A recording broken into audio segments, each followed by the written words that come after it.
Yeah. Good evening, Life Off the Bench family. How's everyone doing? It's 7 o'clock. It's time for Life Off the Bench as we go with part two of the process: dating, marriage, and the fallout of divorce. Uh, man, I hate that I wasn't able to be here with you guys for the entirety of the show last week. And we want to thank the host for last week. She did a remarkable job, and she's experienced the worst of it. And the worst is the fallout of divorce. She's experienced it, she's lived it, and when you talk about sensitive topic and you're able to hold in your anger, your fears, your tears, and be even killed about the situation, that says a lot about who you are as a person. That shows your character in one. And so since we've gotten that out of the way, let's start like we do with every sensitive topic we discuss.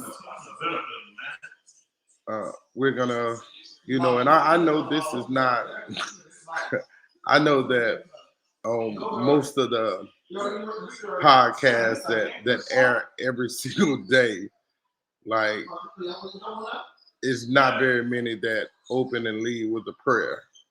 But here at Life Off the Bench, we're rooted in the belief that God is life, God is love, God is happiness, and through your faith and beliefs, He will carry you through whatever it is that you're going through. So, hey, let's just close your eyes and bow your heads. And dear Heavenly Father, we come right now in the name of Jesus, saying thank you, Lord, first. Thank you for being awesome, wonderful, and mighty. Thank you for being God all by yourself. Thank you for carrying us throughout this day. And although things may have not went in our favor all day, you still carried us. Saying those footprints, they were yours, God, because you said in our most direst time of need that you would never leave us nor forsake us. You said that if we just had the faith of a mustard seed, Lord God, that you would be our mother, you be our father, you be our doctor in a sick place, you be our lawyer in the courtroom, Lord. And we believe that right now in the name of Jesus, Lord. We're asking you to be our words tonight, Lord, as we talk about such an issue that doesn't get enough words spoken about it, because it's a lot of things that happen throughout that process that change people's entirety. It changed the entirety of their lives, the entirety of how they feel about life, about love, about dating. Who are we without you, God? Where can we stand without you, God? How will we know, God, without your knowledge? Without you, how will we know, Lord? Just the touch of your hand, Lord, and you heal the land. Lord, you said that if we turn from our evil ways, get on our knees and pray, you would heal the land, Lord. And we're just asking that you put that in people's hearts, Lord, to turn from their evil ways, Lord, and ask forgiveness so that you can show your might and show your power. We thank you, we bless you, we praise you in the highest. Amen. Hey, so I I'm looking at this thing, man, and it's been kicking me all day. I think, in fact, I know it has, because the things that were discussed last week were so powerful that listening from afar, I at some point I chimed in and I said that, hey, we gotta finish this discussion. And I don't know if we'll get it all in tonight. And some point someone may say, hey, we need a part three because we still missed something. And it doesn't make sense to talk about something as serious as and sensitive as this and not get it all. You're doing a disservice to the situation when you don't get all of it out. And so I think that we're gonna go ahead and start at the bottom left and go counterclockwise up, and we're gonna go and get the introductions out of the way tonight so we can get going forward with the show. All right. Good evening, Life Off the Bench listeners. My name is Chad Wilson. I am an educator of 22 years and also a coach and advocate for children. Glad to be here. Glad to be a part of this discussion. Good evening, everyone. My name is April Gibbs. I am I'm at a loss for words tonight, y'all, really, because just thinking, continuing the thought process from last week. But I'm 10-year Navy vet, mother of 5, grandmother of 3, great-grandmother of 2. I have my master's degree in psychology, licensed and ordained minister, just human at this point. And as Chad said, it's good to be here with you guys. Good evening, Life Off the Bench listeners. My name is Alfred Collier. I'm a 20-year Navy vet, 10 years of mentoring services, and have a master's degree in criminal justice. I am here with Life Off the Bench and just here to learn and put out some good information. Thank you all.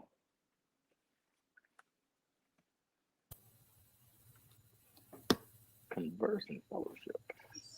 Hey, y'all, it's so crazy, man, because I know all of you guys. I know all of your stories, and it still make my heart melt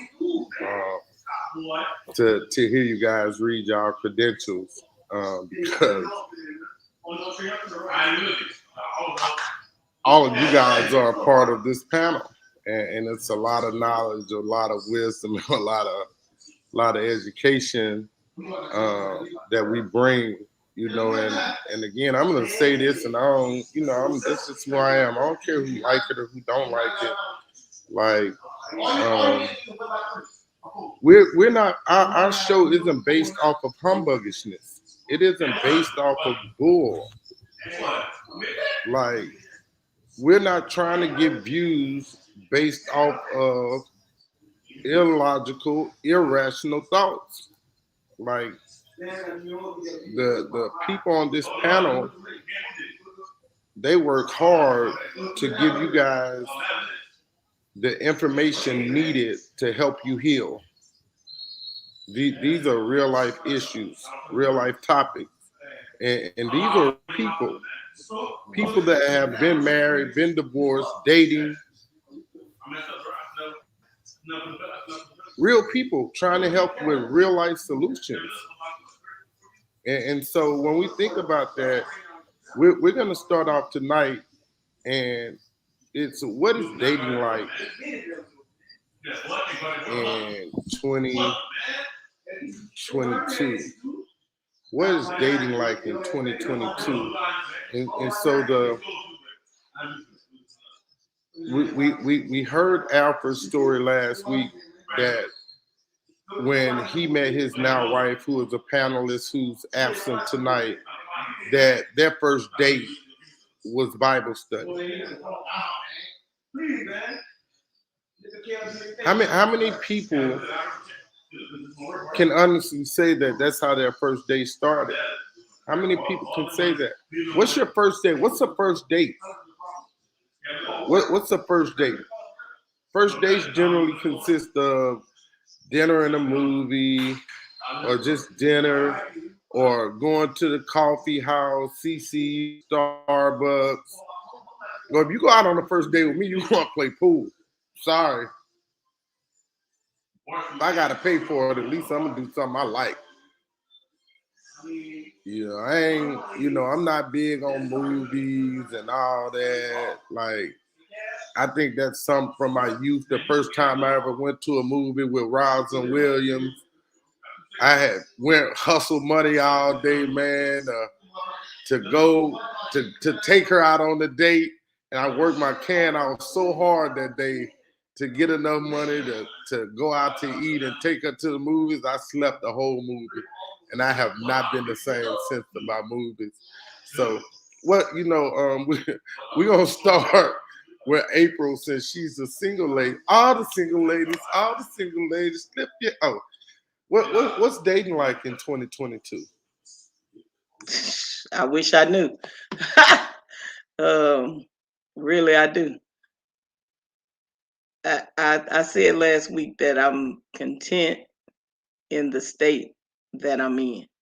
And so I think before the show we were talking and Alfred made a comment, we rush into things without resolving the previous things. And so I think as I find myself here in this space again, I may have preemptively rushed into some things. And so I don't want to make that mistake again. A typical date for me would be somebody taking me out to do something we both enjoy. Hobart, not just me, because we both want to get the most out of it. But I think as I've been listening to some people talk, more educated on this topic than I am, you got to ask some real questions in the dating process beyond what you normally ask. You got to go a little further. You got to dig a little deeper than what you've been talking about. What's your mama name? How many sisters and brothers you got? What you like to do? Don't just ask them if they like church or they go to church. What church you go to? I'm like Alfred. My first day might need to be the Bible study. We need to go back and revisit some stuff that maybe wasn't on my forefront. It wasn't on my radar, because it's evident and apparent that I made some mistakes along the way. And I don't want to make those same mistakes again. So this is no disrespect to Alfred and because they're married already. So y'all have to sit mute for a minute, all right? And y'all are gonna get y'all a chance. Y'all know that, but we can't talk about dating with people that are married and have been married for years. Y'all don't know nothing about dating in 2022. So in the process of this thing, and this is gonna make all y'all laugh, because in dating and getting to know people, we keep doing the same old, excuse my French, dumb shit. And that is, oh, we got to get to know each other. We got to get to know each other. Well, didn't you do that with the last 6 guys you dated? Did that really work? Did that really work? But I think right, you did. You muted. Nothing to do with you. Nothing to do with you. Mute your thing. If not, I'm gonna mute you. So it do got something to do with them though, because he need to continue dating his wife in 2022. I'm about to mute 2 people, y'all. I was just The about to moder- say that. the moderator Even though will you're married, don't not mean to be, stop dating. the moderator will not be interrupted tonight. Moderator. So if getting to know someone worked, there will be far less divorces, because not only do you get to know that person for 7-8 months in the initial process, but then you continually get to know their faults or whatever you want to call them throughout the 2, 3, 4, sometimes 8 years, 10 years before you get married. Not right now. Put your hand out. I heard a lady saying at the City League games yesterday when I was walking back into the gym, she said that this couple had been dating for 16 years. They got married, and 3 years later, now they're separated.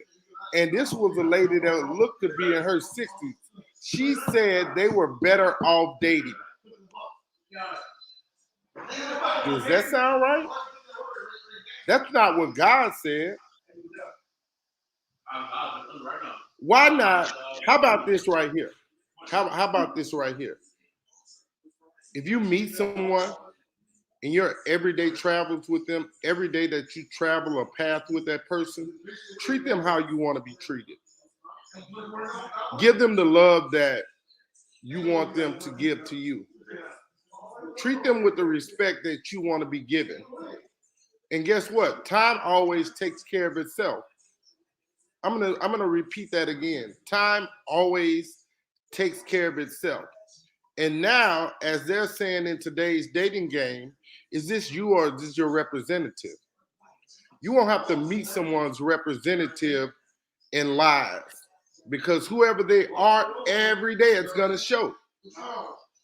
Every single day it's gonna show. April, do you send you or do you send a representative to go before you when you meet someone in dating? I send the true and real version of me, but I want to say that you don't always get that in people. You say, do you have to get to know them? You need to get to know the real them, and they present to you the person that they want you to know. And in them presenting to you the person that they want you to know, that's the person that you fall for. Are there red flags and disclaimers that may pop up? Yeah. But depending on how we feel about that person, sometimes we overlook them. Sometimes they blindside us. Sometimes they come flying in like a whirlwind. And so, because the heart wants what the heart wants, it sees what it wants to see. It doesn't always see the meanness in a person. It doesn't always see the crazy side of a person. It doesn't always see that maybe that person got some characteristic flaws that need to be worked on. And it goes both ways, because we show people what we want them to see in us. Do you want somebody to meet you and they see the crazy April? Nah, because they're going to run quickly. So I show them the best version of me. Like Forrest, run, Forrest, run. If you're crazy though, shouldn't you show that to begin with? That way they have all of the facts. And maybe you should, but we don't always do that, because crazy. Is it your intent?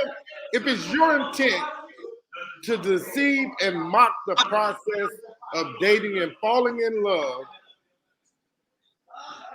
if that's your intent, what does that say about your moral character?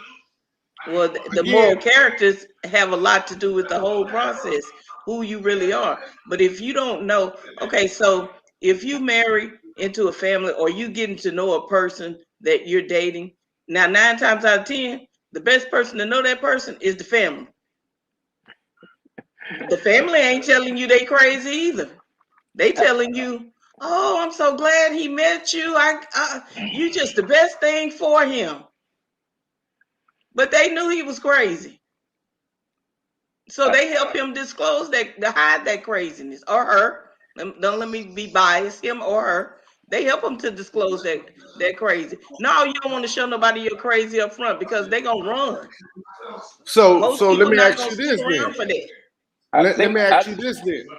But Hobart, I think you made a comment there that need to be expounded on, and that's when you said, "Are you meeting that person to get married?" I think what we need to recognize is what when we're dating, What's the what intent of are the we? dating? Yeah, what is the intent of the date? We need to be able to delineate our dating. Is this just a date, or are we doing something for a Dating with long a term? purpose. Yeah, so that you can have a date and not mean we going down the aisle tomorrow or the next day. So the date purpose is to get to know the person. It doesn't mean that it's going to lead to you going down the aisle. It's to find out if you're going to go down to the aisle. So don't Did be I miss afraid to date. something? Did I miss something, or did the married man Yeah, who the needs married to man still need to say that. who still needs to learn how to date? We're trying to teach you how to date in 2022. But Hobart, I'm going to tell you this. I'm going to tell you this. I'm telling you, and I have read some things about it, but dating purpose, you need to understand. You can't go into every date saying I'm gonna marry this person. That's gonna be your downfall from the beginning. So so what if in your heart you just want to be love starts uh-huh. within. You got Whoa, answer the question. Say that. I missed the part. The last What word. if in your heart you only care about being in love and living in love with that one person every single day? But that's a two-person decision. That's not your decision. That's what you have to realize. You're dealing with someone else. When they So came into because this I though, want, when but they came into it, it was a so you know so I don't know, maybe this is just me, but I'm not wasting my time why not? because You I don't might have come out of time to that waste. relationship. The relationships are different. You might come out of that relationship with your best friend, and y'all don't y'all might be just friends for going to the movies or going to the game.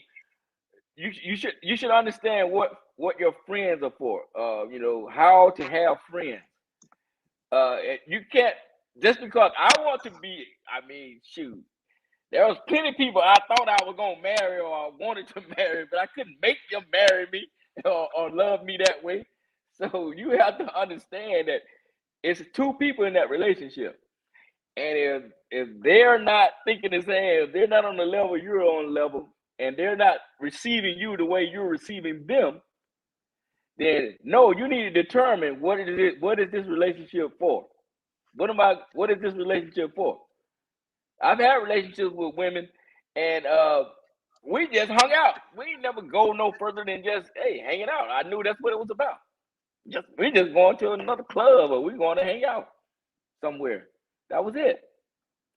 But because I like them or they like me, they can't. That's the worst thing to get into.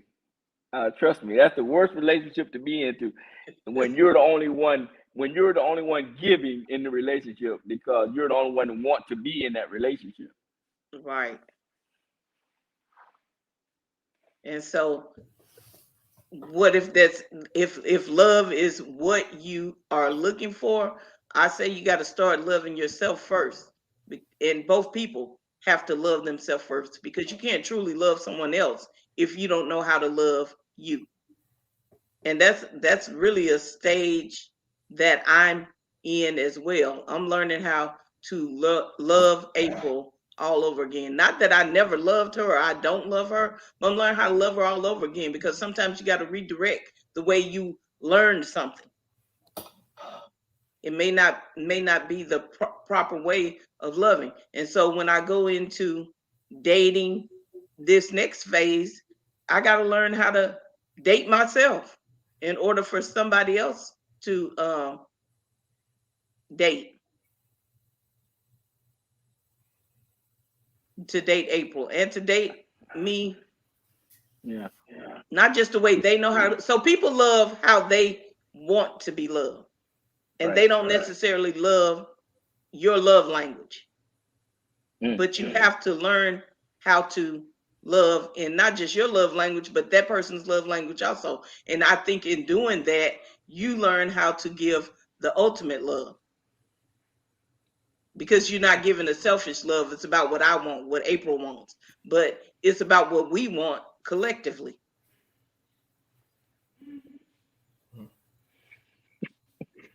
Yeah. Yeah, and that's one thing about it. I don't know if we're stating this coming off of a relationship, or how long we've been in between relationships before we go on this date.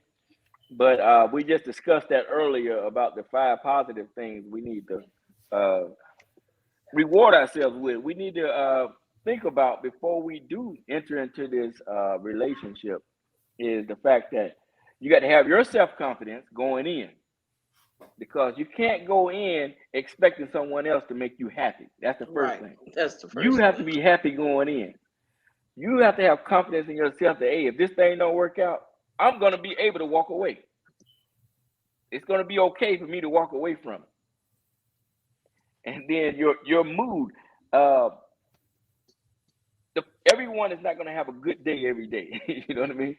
So understanding that fact that we all are human, and that your mood may be off, that person's mood may be off that day.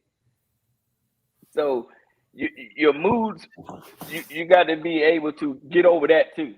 Yeah. And your like I say, you attract what you put out. Most of the time, you're gonna attract what you put out, and you're gonna get back some things that you're gonna say, man, if I look in the mirror, did I put that out? Because you're gonna see what type of persons you're attracting. Exactly. So, sorry, y'all. I'm trying to figure out what's wrong with the live chat.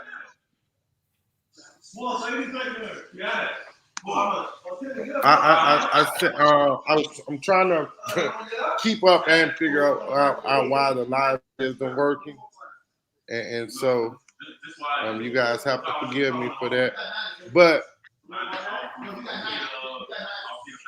we're going to travel back in time a little bit, and we're going to ask Alfred, and we're going to ask Chad, how did you know when it was time to ask your wives to marry you?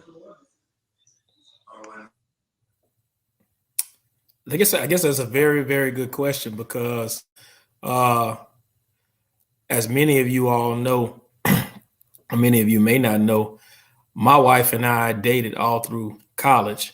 And then when we both graduated, life took us in different directions, in different cities, and actually in different states. And it wasn't until we both got married and then divorced, and then, for lack of better words, reunited, or we got back in contact, that we had conversations. We had some conversations and really kind of picked up right where we left off.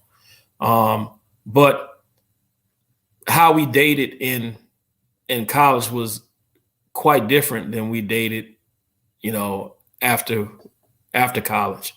The conversations became deeper. The conversations became more pointed. The conversations became where we really analyzed if our lives, as they currently were, could mesh up, and if we could really be together.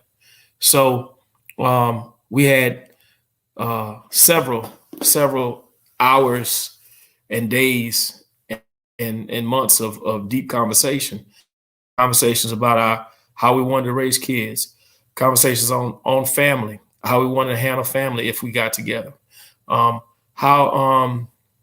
we wanted to handle finances when we got together, and then laying out, one of the big things is laying out our financial landscape.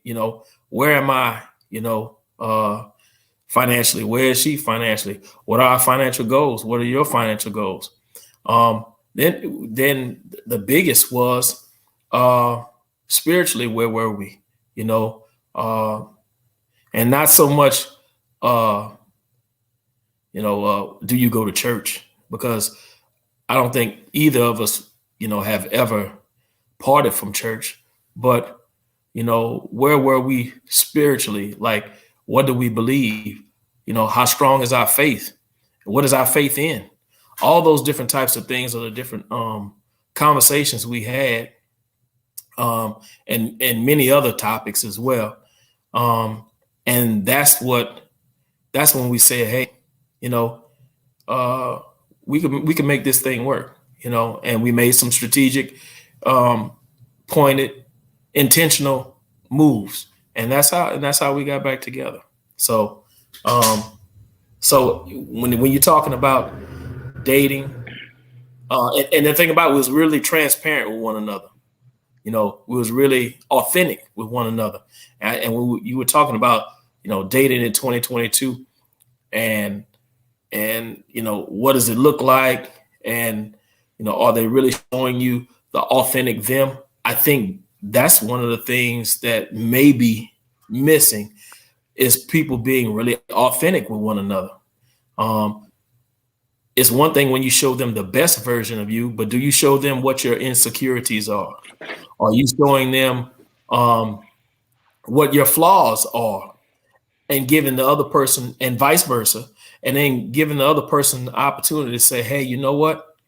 We can make this work. Or, I'm not sure if this is going to be good for us. I think sometimes we don't give each other that opportunity to make that decision. We give them the best versions of us. And then whenever they get, 10 toes deep into it, they realize, hey, man, this thing that you're displaying, man, this is a deal breaker for me. But y'all hadn't had a discussion about it, and you haven't been authentic with one another. You say, hey, yeah, my credit good. And whenever you get together, it ain't all that what you said it was. Or your version of good might have not been that person's version of good. Or, or how you want to deal with family, because, family also is one of the things that a lot of people don't talk about. And then whenever these situations arise, y'all trying to figure it out on the fly. So, I think you just need to be authentic with one another. And that's one of the things that we authentic and transparent with one another. And that's what we did.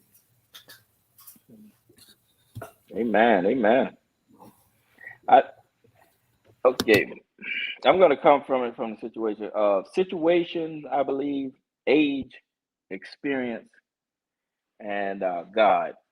I think that, and I say this often, is that I know God had something to do with me and my wife getting together, because the very first time I met her, it was like, I I got like a negative vibe. She didn't know anything about it. So when I did finally meet with my wife, and like we explained earlier, you have to be confident in yourself and to show that person who you really are.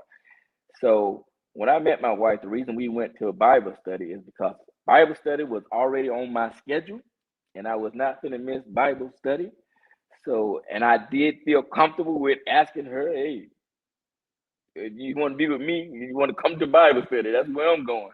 And so she came to Bible study with me. So that was right off the bat, that was a common thing. And then as we said earlier, each one of the panelists have told you, you have to speak, you have to talk to each other, you have to tell the truth. So as we were carrying on our conversations, getting to learn each other, we understood that we have so much in common.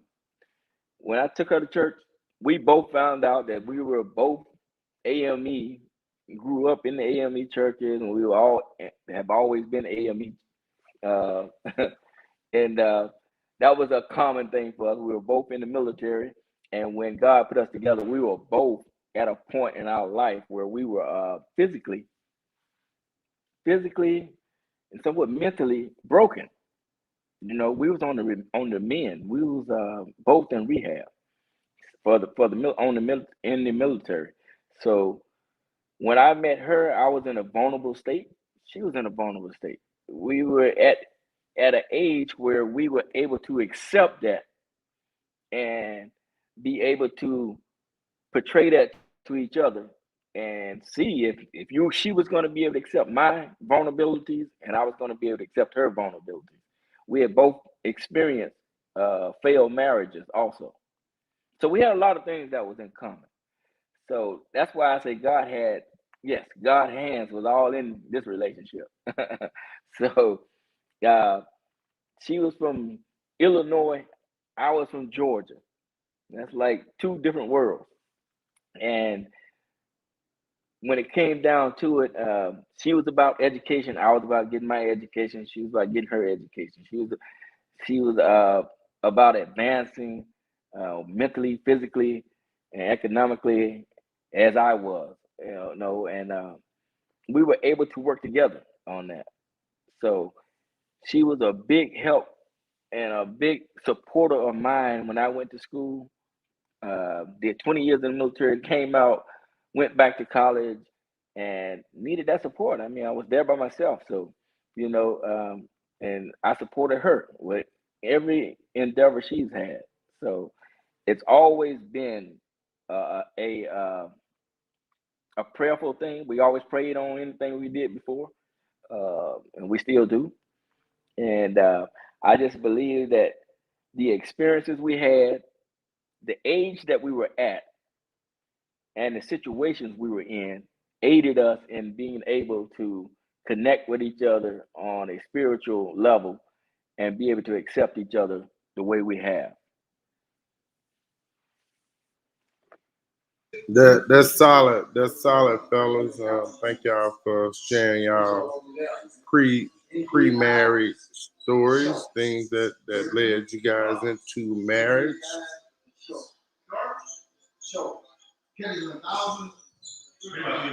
Some of the things that you guys do now to keep the stokes in the fire hot.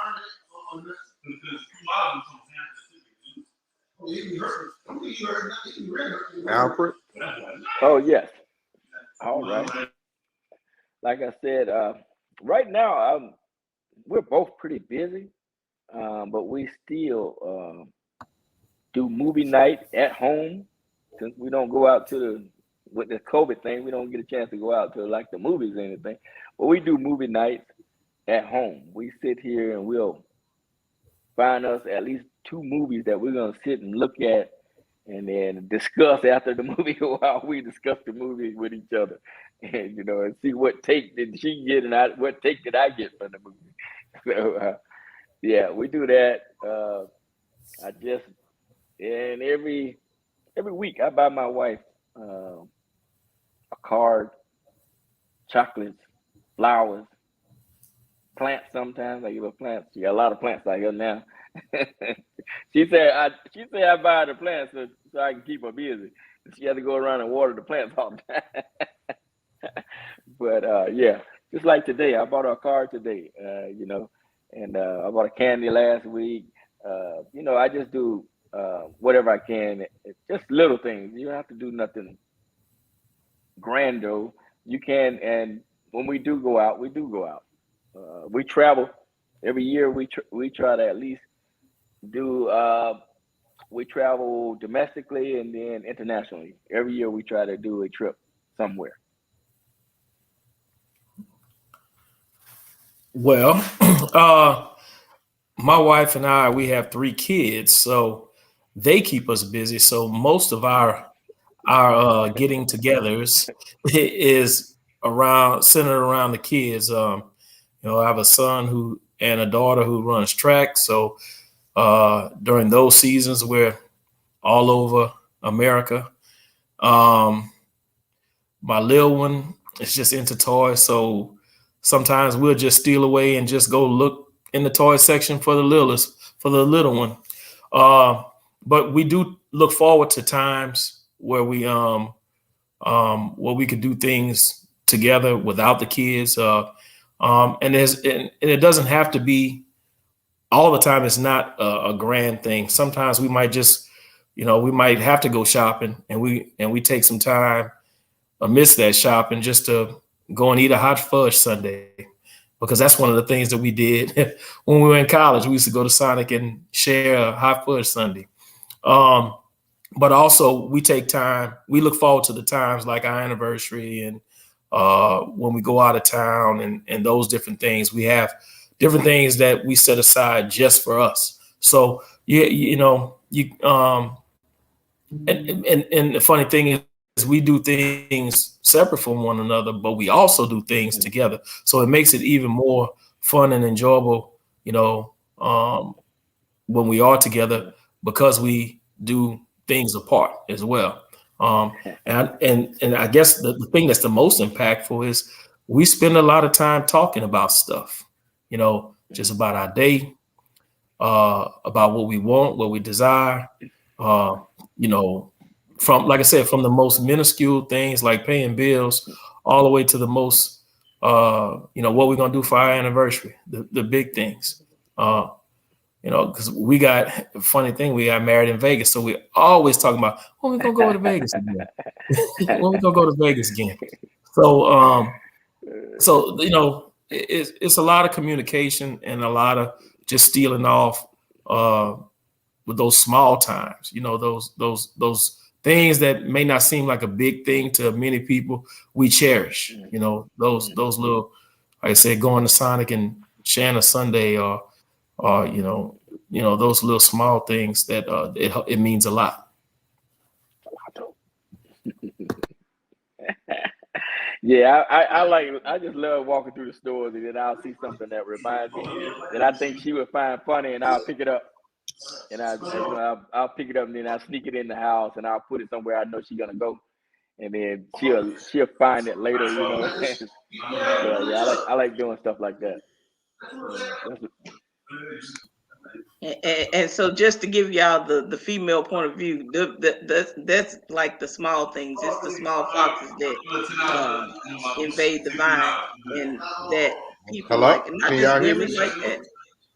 Not just women, but I think men enjoy that as well.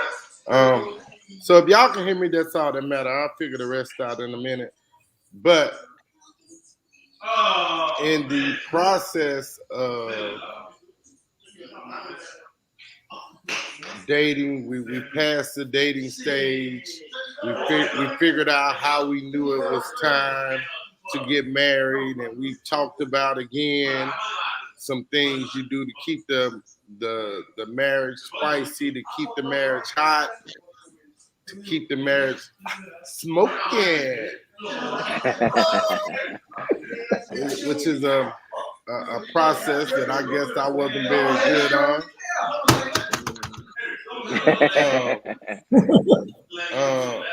You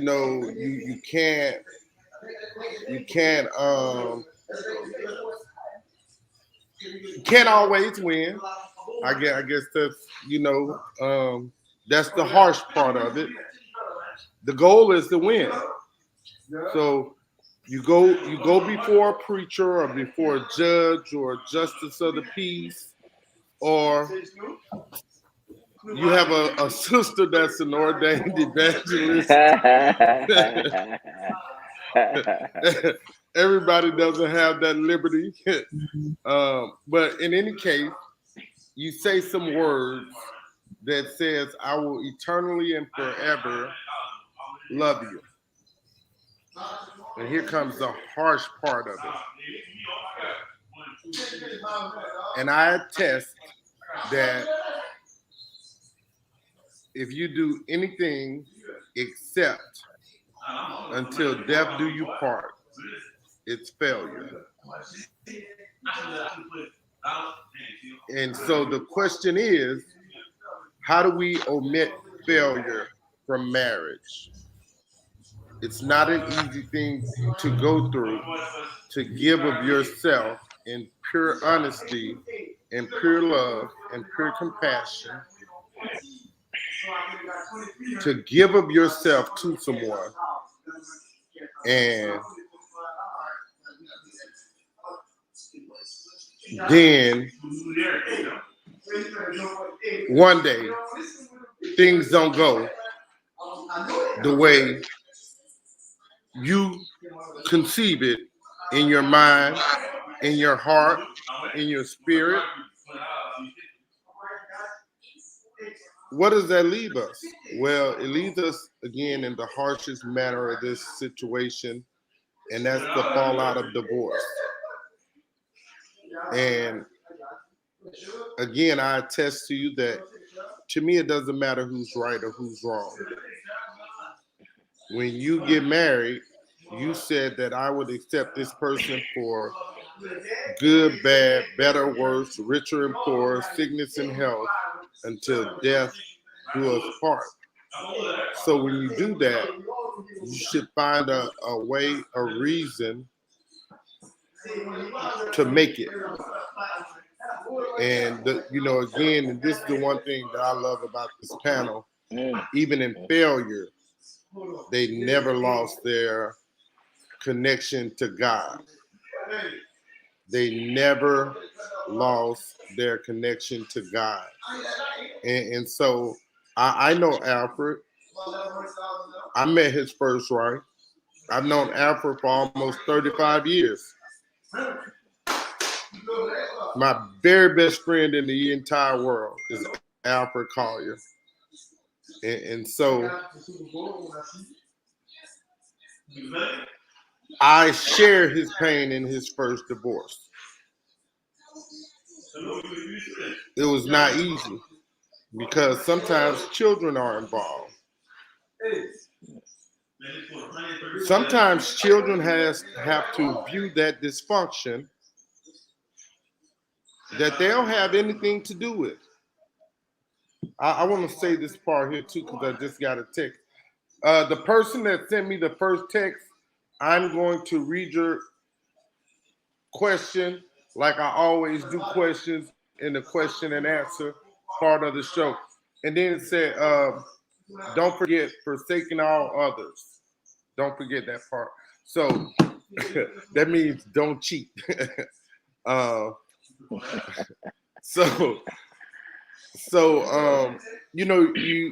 this is a part right here that's really tricky and scary because when children are involved, they sometimes get the brunt.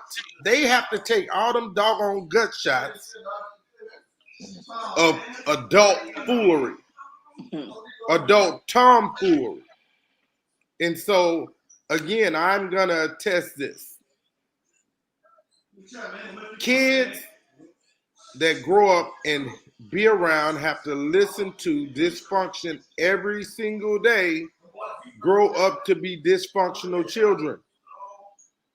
Then they grow up to be dysfunctional teenagers. Then guess what happens? They're dysfunctional adults. And guess what they're going to do? They're going to drag that dysfunction into a marriage. Damn. Now that marriage was just doomed from the start.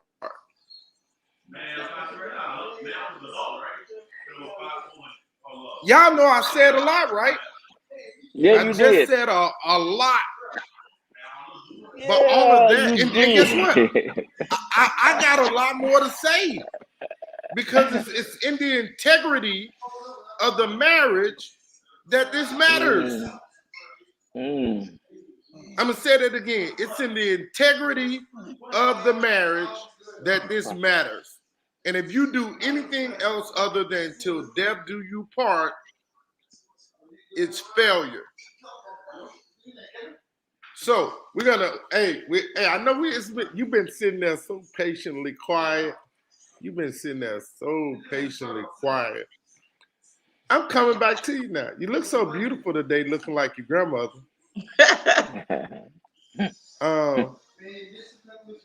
What was the hardest part for you? And I know you talked about this last week, but sometimes when you're the moderator, you can't fully express yourself. Sometimes when you're the moderator, you have to think about other people. I bought my time. I didn't know how I was gonna be today. Y'all know I would let some drop. What was it like for you, April, when you found out that it was no other option but divorce?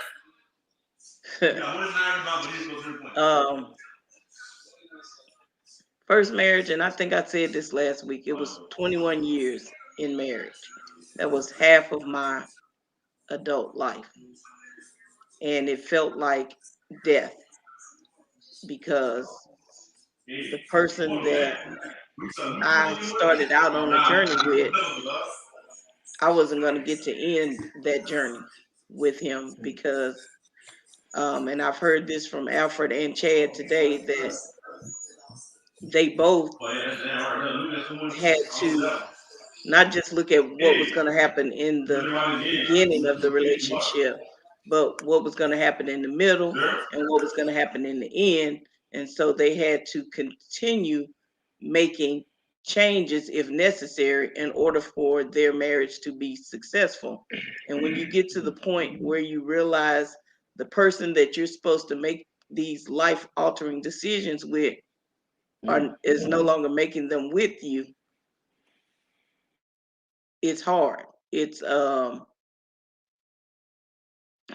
boy, it was like somebody had knocked the wind out of me. Because one thing that I always felt like I knew, that God had created me to be a wife and a mother. And so at the point that I get to where I decide that there was no other option for me, I felt like somebody had knocked the wind out of me. And my kids were older, but it still affected them. And how do I help them pick up the pieces? Because like he said, when we learn to live in dysfunction and we display that dysfunction to our children, we teach them how to be dysfunctional. One thing I realized, I couldn't walk around with a lot of hate balled up inside of me.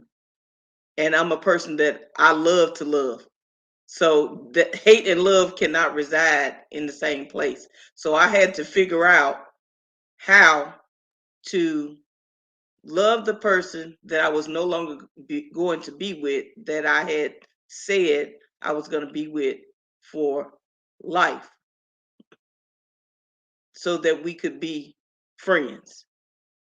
And then I get to the point in my life where I think, okay, you ready to do this again, little girl. You at a place in life where you can try it once again. And then I get to a space to where I haven't really decided where I want to be at. Like, and people will look at me today and be like, because they know my backstory, are you crazy? No, I'm not crazy. I've just got the same views y'all got. I got the idea of being in love and somebody loving me. And so what does love look like for me?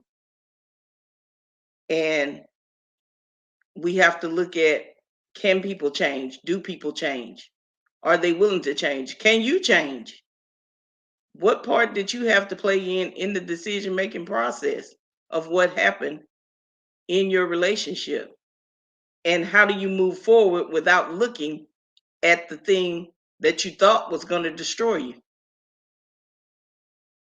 And so you have to come to a resolve and work those things out. And you have to you got to have a buddy that you confident in talking with, that when they look at you, they're not going to judge you for your decisions, but they're going to stand there behind you and support you. They're going to walk with you through the process. And if they can't help you, maybe they know somebody that can help you. One thing we don't talk about in our community is counseling. I'm a strong advocate of counseling, whether it be the preacher or whether it be Dr. So-and-so that went to ABC College and got a degree in counseling. We got to learn how to, I call it talking out loud, and talk through the process of what's going on inside of us, be it the good, the bad, or the ugly, to be able to get to the place where we want to be in life. Because at the end of the day, I think everybody desires to be loved. Everybody deserves to be loved. and everybody use that love. All right, April. All right. That was good. That's a good backstory. Amen. Good Amen. backstory that you brought to the forefront. I, Alfred. But I, Chad. all right, And I I know want to that. go back. I want to go back No, to what Moses said about that failure thing, man. Oh, I didn't even want to address that. But wait a minute though. You'll get a chance to discuss that. You'll get a chance to discuss that. You have to be patient. It's a ebb and flow to everything. Be patient. So, well, hey, even I think this, a long time ago, this song came out. I don't know when it was. I wish I could play a little verse of it for you guys. But how about this? I'm gonna just sing it for you guys. Don't sing. Deborah, my girl Deborah Cox said, "If we can't be friends, then we can't be lovers. We can't be friends, 'cause I'm still in love with you." So what happens when the marriage is over, but you're still in love, but because of all the dysfunction and all these other thrashing things that again, in love and in life, that thing swings back and forth like a two-way sword. How do you handle the dysfunction of still loving that person? Chad? Really, to be honest, I don't know if I could speak to that. But I'm not gonna say. Hold on. Let me get it together. No, but my ex-wife, I can't say that after we divorced that I didn't have feelings for her. However, I knew that we weren't good together.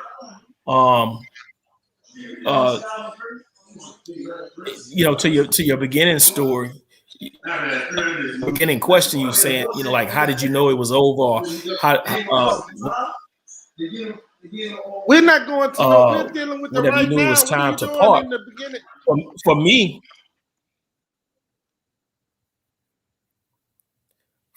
me, it was actually a relief, because, and I shared this with the panel after.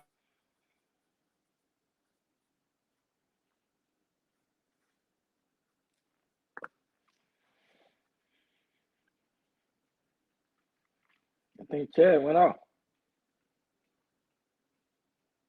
I can't hear neither one of y'all now. Am I back? You back? Yeah. Okay. I can't hear who. Like I was saying before, whenever I knew it was time for us not to be together, really for me it was a relief, because I was married for 5 years. You could say the last 2.5 years was major dysfunction, and I became a shell of myself. I wasn't productive, or as productive. It's like I was going through the motions with a lot of different things, and it wasn't until my ex-wife's grandmother called me over and said, I don't believe in anybody being abused or misused, and treated, treated wrong. And she said, baby, if you got to go, we'll help you, because we want you to be the best person. You're not the same person that you were when you first got here, when you first got together, and everything. And we love you just like we love her. And, we want to see you be the best person that you can be. So it was confirmation, and it was a relief. And I was maybe holding on because I was maybe more in, for lack of better words, in love with her family than I was with her. So when we split, to me it was a relief. It was more of a relief, and since then, we've communicated, and all, and we're in a good place, probably in a better place than we were, the 5 years that we were married. But again, it all came about with this overlying theme with communication. We communicated a lot of things. There was a lot of things that had nothing to do with me, was the reason why we had so much dysfunction.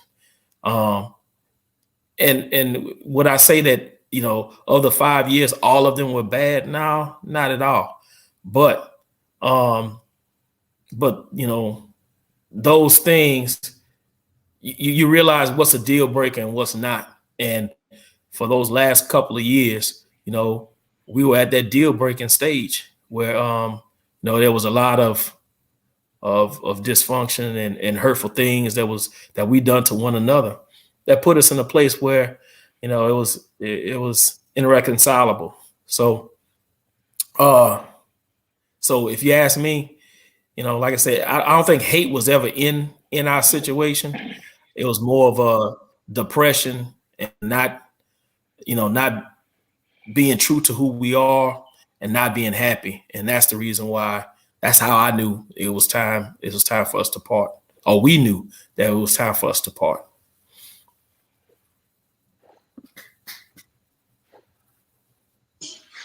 Alfred, do you remember the question? Repeat that question. So, how do you function in the process of divorce when you're still in love with the person and you still want to be with them, but divorce is imminent? Okay, thank you. I believe that what I would call it is being an adult, growing up. It was a growth period for me. Like I stated earlier, I felt in my failed relationship, I felt sick. I felt like I wasn't myself. I felt like I was not growing. I felt like I was in this relationship alone, and that there was nothing positive at that point. So by the time it got to the divorce part, that was, like Chad said, you feel a relief because you like release all of this baggage and you don't have to carry it anymore. So the fact that I was in the military and I was able to get away, that helped a lot too. So being able to travel and get away and have time to think things through and to learn myself and understand what it was that I had done to myself, and which is I had lowered my standards, I had ignored my standards, I had the values that I grew up with, I had stepped on them or overlooked them to be with this person. And I found that to be the detriment to that relationship because it wasn't right for her or myself because I wasn't being my true self. So being in that relationship was like gut wrenching. It became gut wrenching. Trying to satisfy someone that just wasn't. You weren't going to be able to do it because they weren't in a relationship with you. You were in a relationship with yourself, basically. So.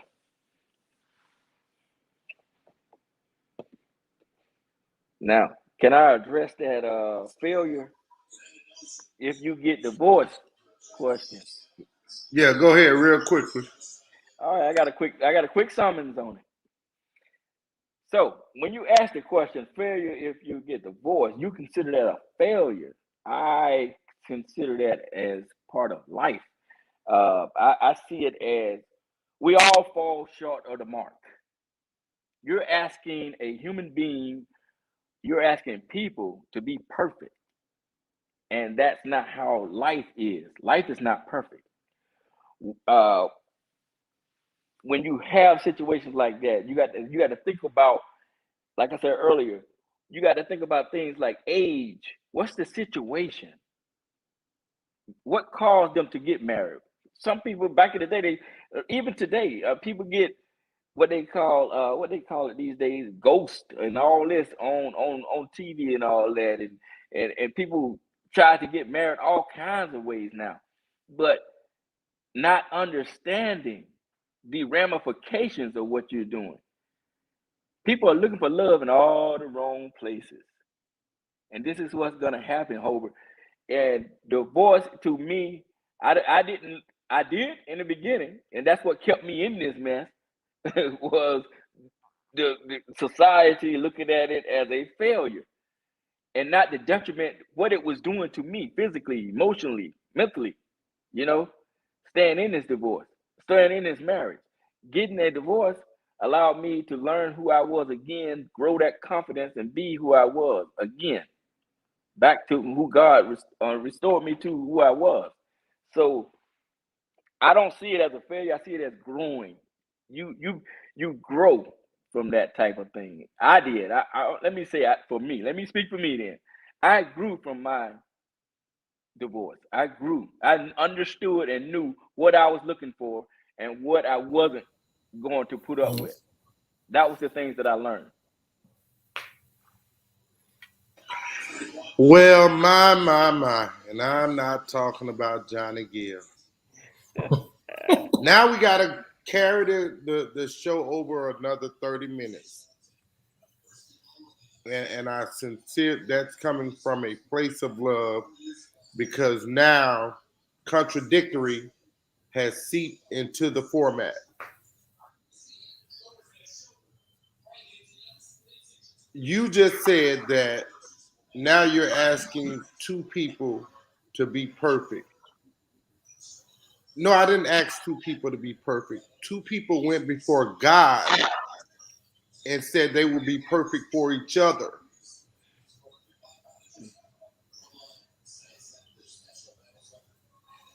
Yeah. Two people went before God and said that they would be perfect for each other, that they loved each other, that they would love, honor, and cherish one another through sickness and health, richer or poor, better or worse. And as someone texted me, in forsaking all others. So in the process of that,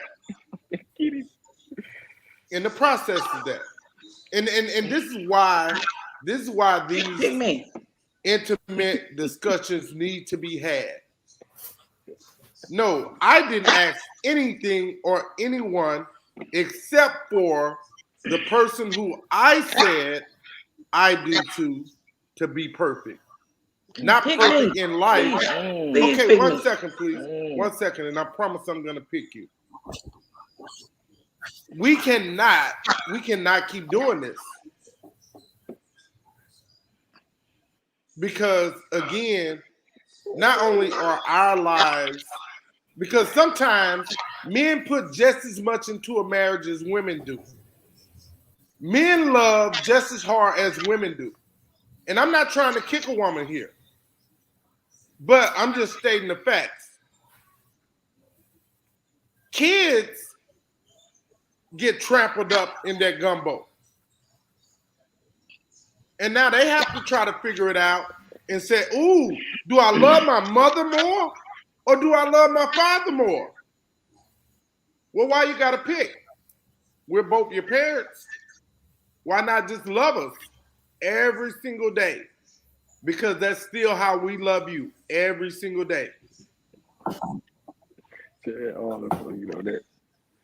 So I got so much more I want to say, and that I'm gonna say. April, go. So let's discuss this word perfect. So when we look at the word perfect, we think that you are without flaw, you have no defects, everything is all put together, like baking a cake. No, there are no perfect people in this world. The Bible says that the only perfect man was Jesus. And Jesus came that he could free us from the bondage of sin, which causes our imperfections. And so in marriage, you're asking two imperfect people to come together to try to make something whole or make it complete. And so you have to look at the aspect that your imperfections and her imperfections may not even be the same imperfections. They are different. And where you're weak at, that's where she's strong. Where she's strong at, that's where you may be weak at. And we have to first be willing that we have imperfections. One of my favorite scriptures says, perfect love casts out all fear. How can love be perfect? When it's the love of Christ. Because he doesn't look at our imperfections. If he had looked at April's imperfections, because he knows the things before, after, and the things that are going to come, he would have said, Daddy, I'm not dying for her because she ain't even worth it. You know all the stuff she did? And so when we expect somebody to live up to our expectations, that's failure, because they can't compete with what we have in our mind to complete what we feel like needs to be completed. What we have to learn how to do is accept people at the state that they're in and trust the process, that when they figure out, hey, maybe this ain't the way how I should have been doing this. Maybe this is not what it should be. Oh, hey, babe, you know, I've been doing this way. And now I realize that may not have been the right way. So now how are you going to address them? You going to beat them over the head? I told you that wasn't the right way in the first place. So guess what now? I just ran back into my shell because now you done beat me down when I admitted that I did have an imperfection. And so that's what we as humans do. We take people's imperfections and we turn them against them or make them look like you should have listened to me in the first place. No, I'm going by what I know. So when you bring two imperfect people together, you have to look at a lot of things. This person was raised one way. I was raised in Monroe, Louisiana by a single Black woman who had some strong Black parents. The person that you're coming together with, how was that person raised? They may have came from a two-parent household. They may have had a lot of different other values and traditions that don't mimic what we grew up with family. Some of my first cousins is my best friends. They like sisters and brothers to us because that's who we grew up around. But if the person you got together with and y'all became one is not used to that type of environment, well, going around your family is not what they want to do. Going around their family is not what they want to do. And it will, what's inside of you will eventually show up on the outside of you.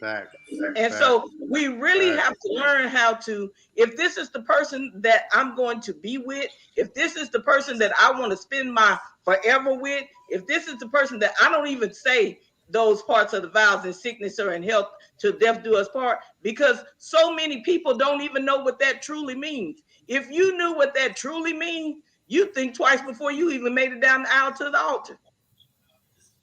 How are you going to love somebody like that when you don't even love yourself like that?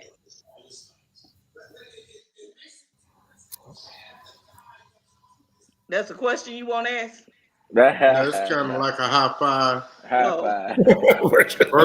Virtually.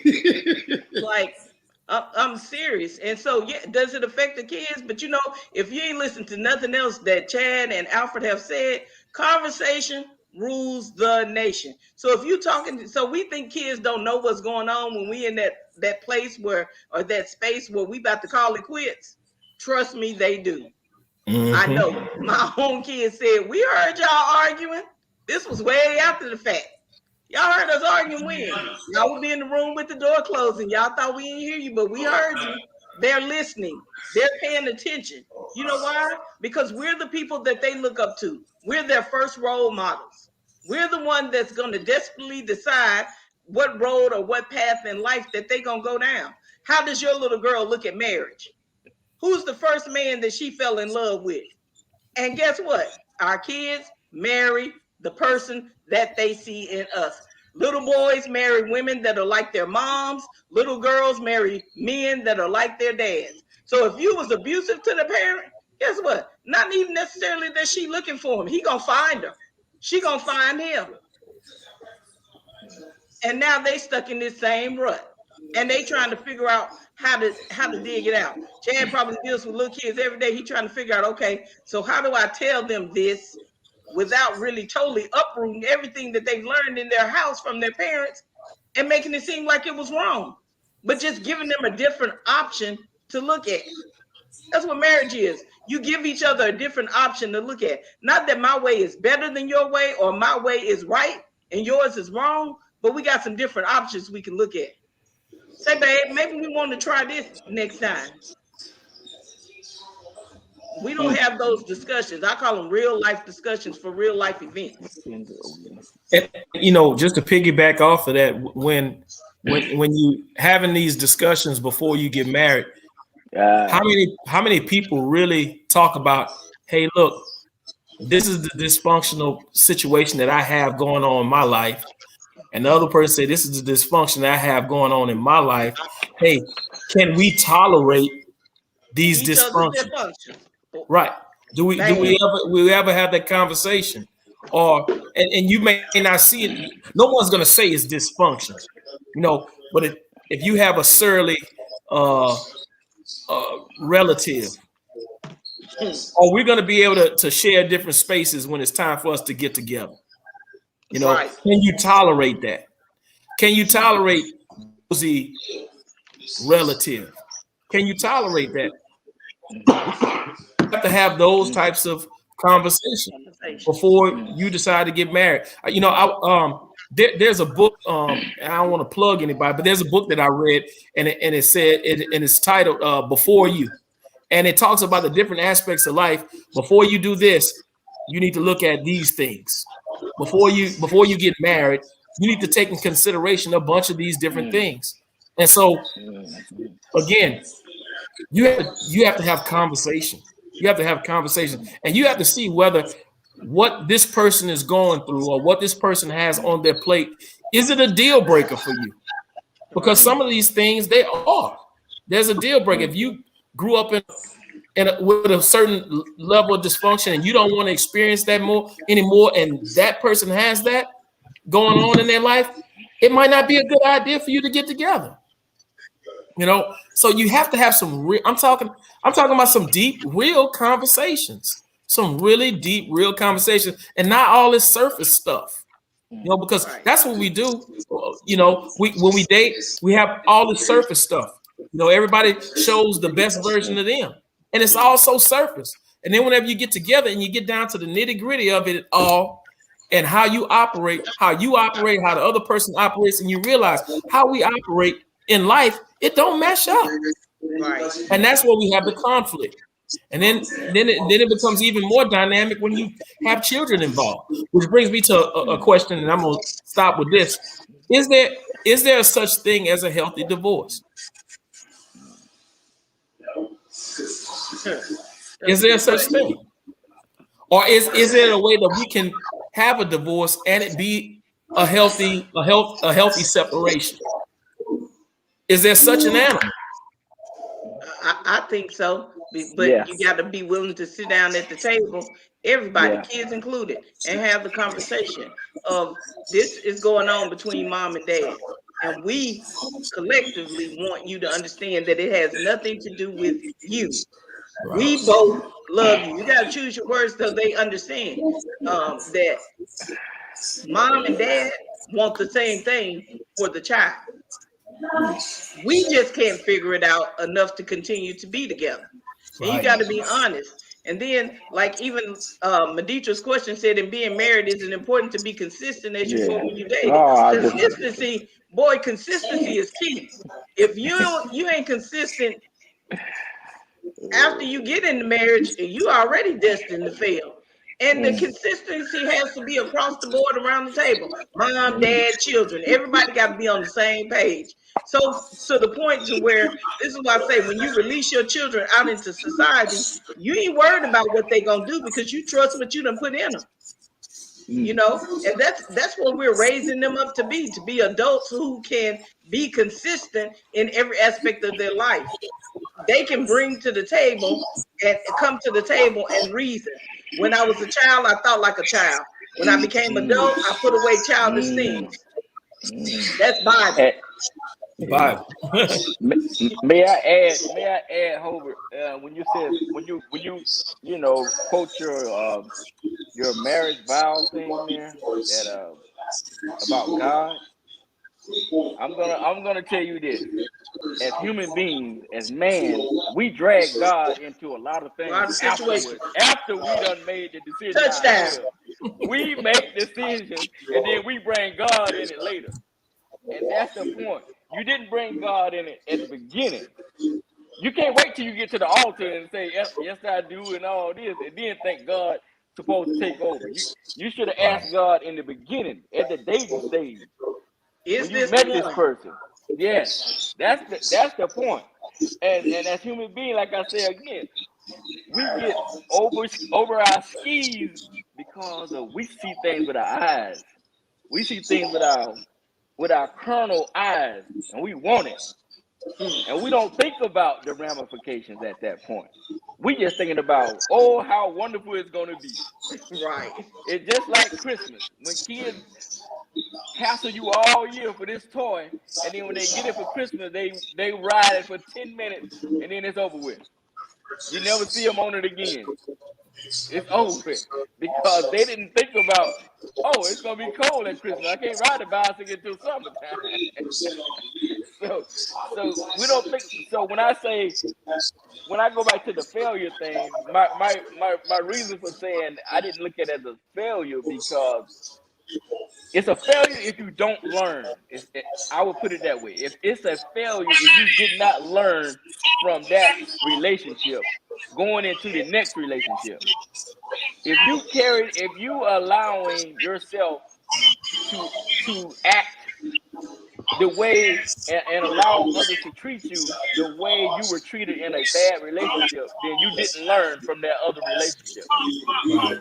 So you need to take that, what you consider a failure, and turn that into a growing moment, a learning move. And that's why I say it's not a failure for me. I'm just speaking for me. I know what I went through, and like you said, you seen me go through it, and but yeah, I think I learned from that situation. Okay, again, and this is why it's important to have sensitive discussions, because if you only see things through your eyes, then you may be blind as all get out. And so everyone isn't gonna view every situation or perspective the same.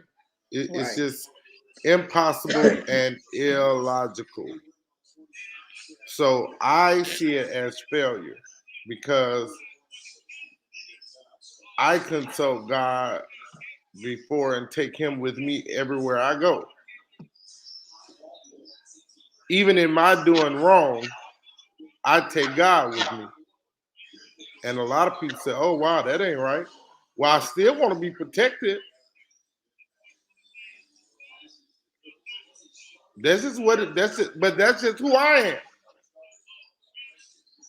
So again, you know, this is why we have to have conversations that help us to understand life in more than one direction.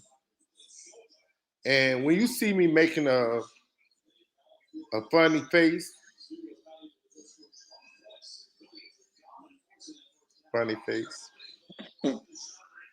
it comes from a place of love, because I like hearing and seeing other people's views and viewpoints.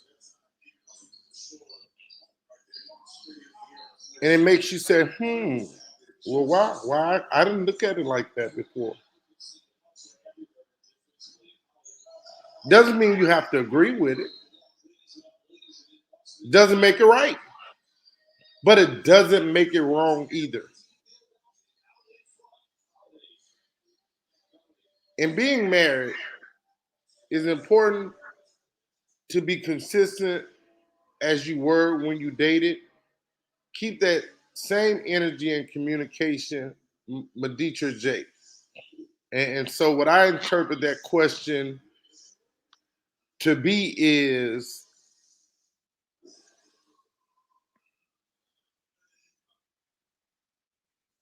just because we get married or go further into a commitment, should the person back off back off of being the person that they've been the whole second one to minute 23,847 billion 0.2 seconds. Because sometimes, again, people get married in a short period of time, and sometimes it takes more than Google Chrome time for you to get married. And again, that doesn't make it right. It doesn't make it wrong. It makes it life. So, Chad, what's your thoughts on that? Keep the same energy or fall off into space? I think just be your authentic self. And I think that's what consistent was mean by being consistent. If you won't be misled or you won't mislead anyone else if you just be your authentic self. And again, have conversations, have some deep conversations to where, you know, you can figure out whether this is worth pursuing into a deeper, more long-lasting situation or it's not. Just be authentic and consistent. Just be authentic.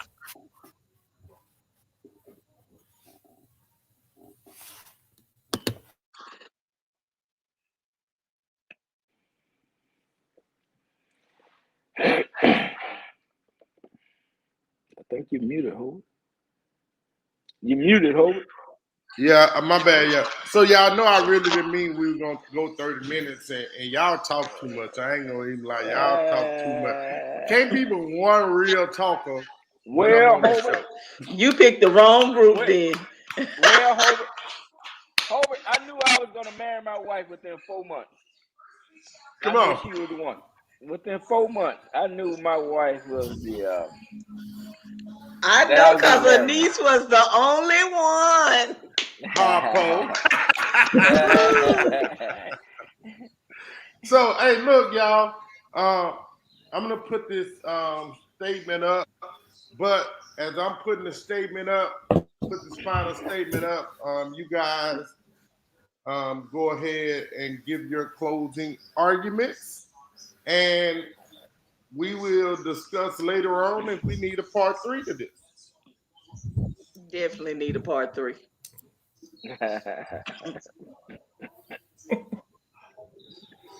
And so watch this, because you always need a different perspective on things.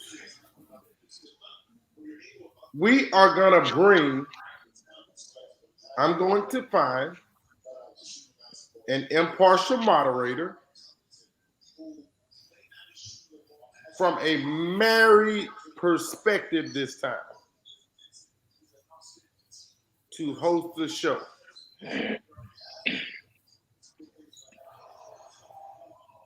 So, April, go with your closing arguments. Go with your move.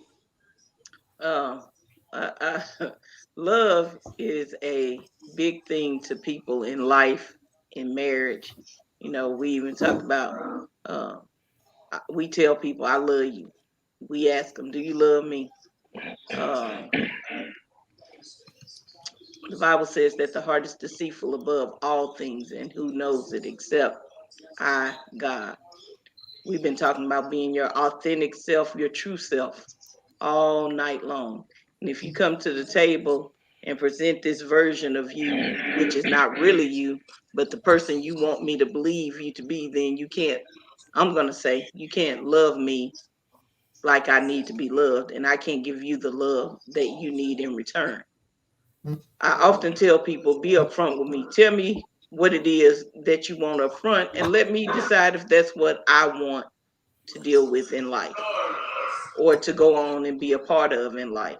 Because if you're not truthful to me, then we can't get to the end of the road, as Boys to Men say. Divorce is inevitable. If we don't have a future, as MC Ren said, ain't no future in your front. We can't get to the end of the road. You know, so as they say in the world, don't front on me, don't flex on me. You don't have to be anybody but you when it comes to me. I'm not asking you to love me like you love Barbara. I'm not asking you to love me like you love Shirley, because really that love don't work for me. I'm April. I'm not gonna love you like John. I'm not gonna love you like Mark. It don't work. And so when you try to bring to the table something that you gave somebody else and give it to somebody new, now you asking them to accept something that's not within them. And in order for dating to work, in order for marriage to work, to thine own self be true. I'm gonna tell you, pick that mirror up and look at it often. Pick the mirror up and say, hey, how can I do this differently? How does this affect me in this light of life? Chad said it earlier, dig down deep. Have them discussions weekly, even if it's the same discussion. Babe, you know, last week we was talking about this and you said this, and I've been thinking about this. Think on those things that are true, those things that are honest, those things that are good, of good report. And against such there is no law. That's Bible. You gonna hear me quote a lot of scriptures because I tried to incorporate that in both of my marriages.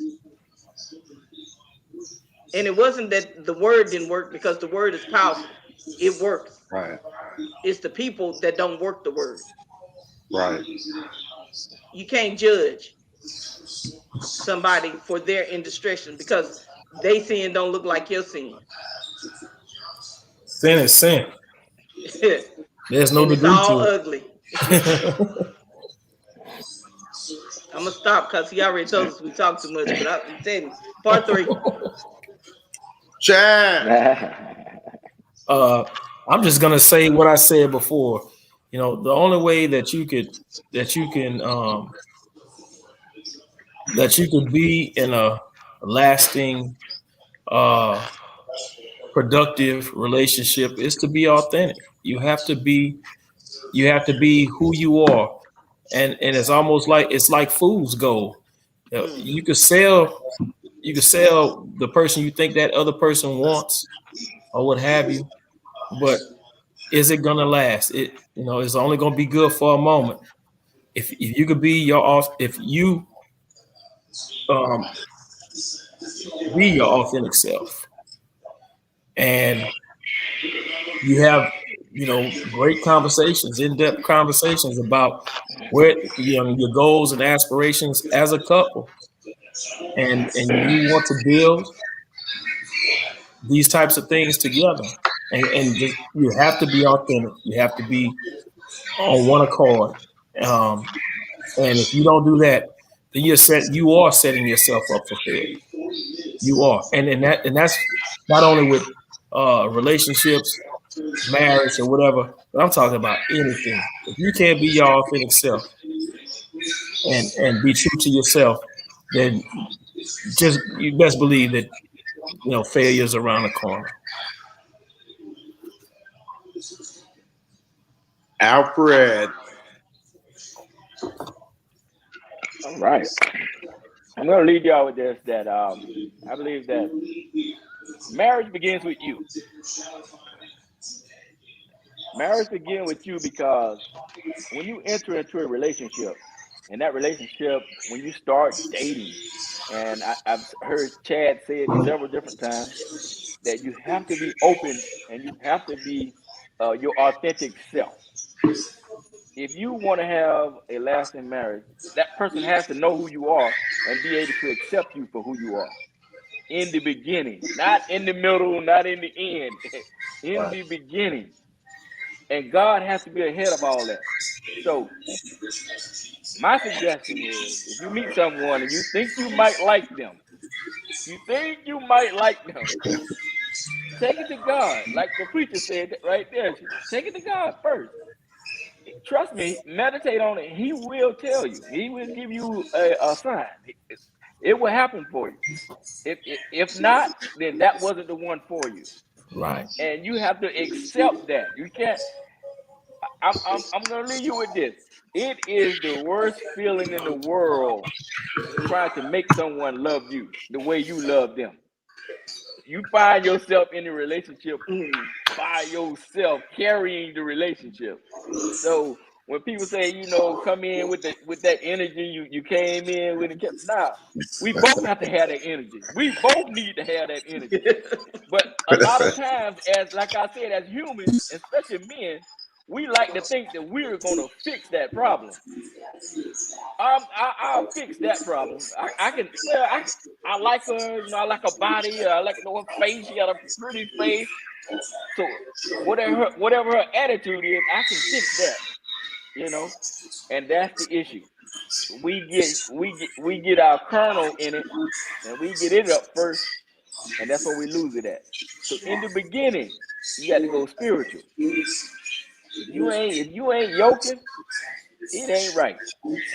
Trust me, you feel it, and you will feel it. I don't care who you think you are. You're gonna feel it. You're gonna know that this person is not right for me. All the indications are gonna be there. But having been there myself, we will overlook those feelings. We will overlook those feelings. Definitely. And then later, we blame it on God. We blame it on the other person. And we blame it on the world. And it all started with us. It all started with you because you accepted it. You went in that relationship accepting that person for who they were. You saw them for who they were, and you overlooked it. You were willing to overlook it, and now you're upset with the world because this thing didn't work out. So be true to yourself. Have your values that you have your values and acceptance points when you're in a relationship. Know what you're going to be able to accept and accept the relationship for what it is. If you have to walk away from it, please do walk away from it. Thank you. Oh, thank you guys. Thank you guys. Man, as always, you guys never, ever, never, ever, ever, ever, never, ever, ever disappoint. You guys are super vocal, super effective, and you guys do your homework, man. Again, you guys come with more than things that you've been through. You guys do your homework no matter what the topic is. You guys be doing the most, man, but that's why y'all the best. Um, so I can only go, and this is how I've lived my life for the last 28 years. Uh, I believe in love. Love is the thing that growing up as a child that I remember the most about my household. My mother showed us unconditional love through the good, through the bad, through the indifferent, whether it was the mustard greens and hot water cornbread she cooked on Sunday, to the report cards coming on a Wednesday, and you having all D's and F's, and you get your sister to sign your report card, and 2 weeks later your mother finds out about it and put that extension cord on your hind part, to your sister and brother jumping on the older brother because he was bullying you before school, and she sticks him with the iron. All I knew in my household was love. That's what we showed. That's what we shared through good, bad, and indifferent. So I learned how to deal with adversity.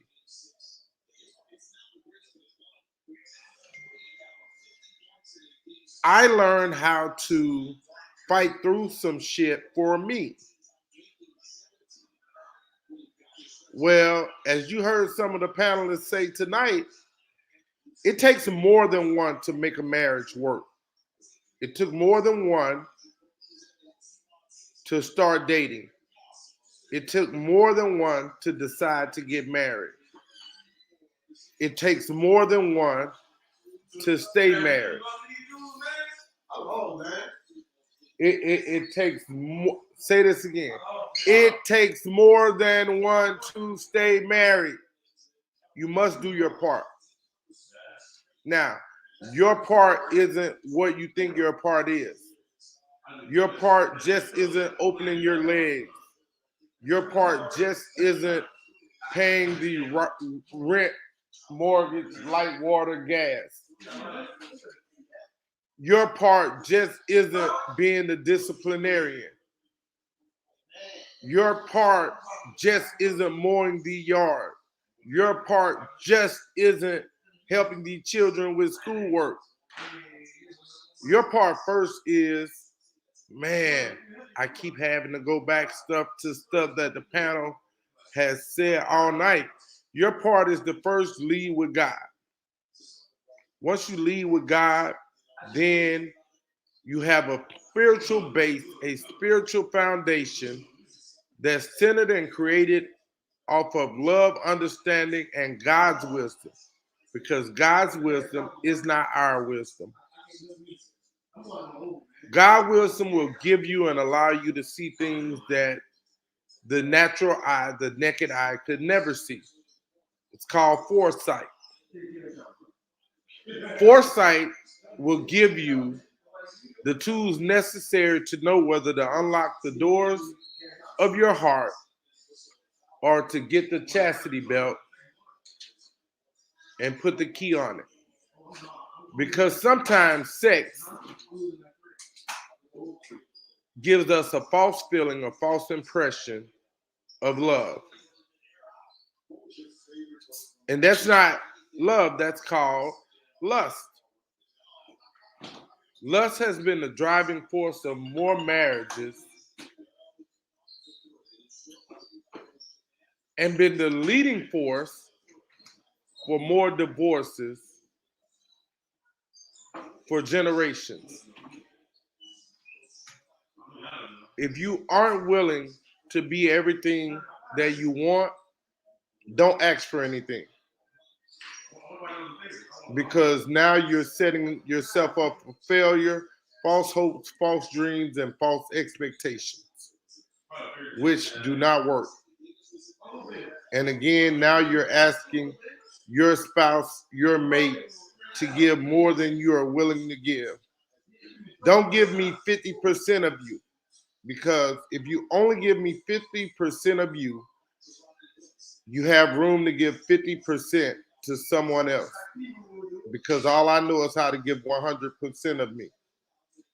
And I guess the bad part and where I failed at, because I still consider my marriage and my divorce a failure.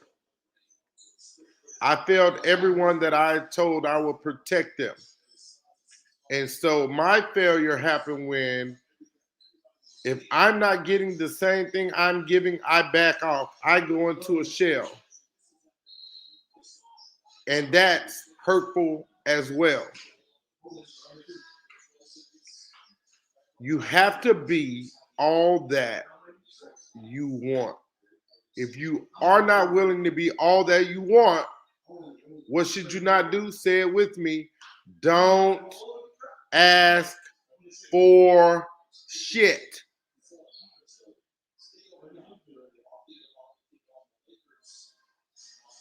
Sex is so easy to get, so free to come by now. Don't let your marriage be built, created, and ended by sex. Thank you guys for joining us for Life Off the Bench, where we discuss real life topics, real life issues with real life people to try to help you come up with real life solutions.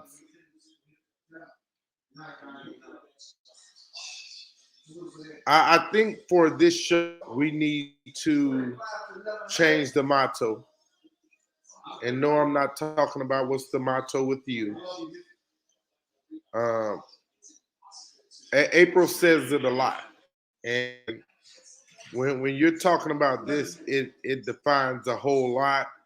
And that is, to thine own self be true. So I'm going to do my best to remember every week to let you guys know, to thine own self be true. And that truth will carry you as far as reading a book. Thank you guys. We love you.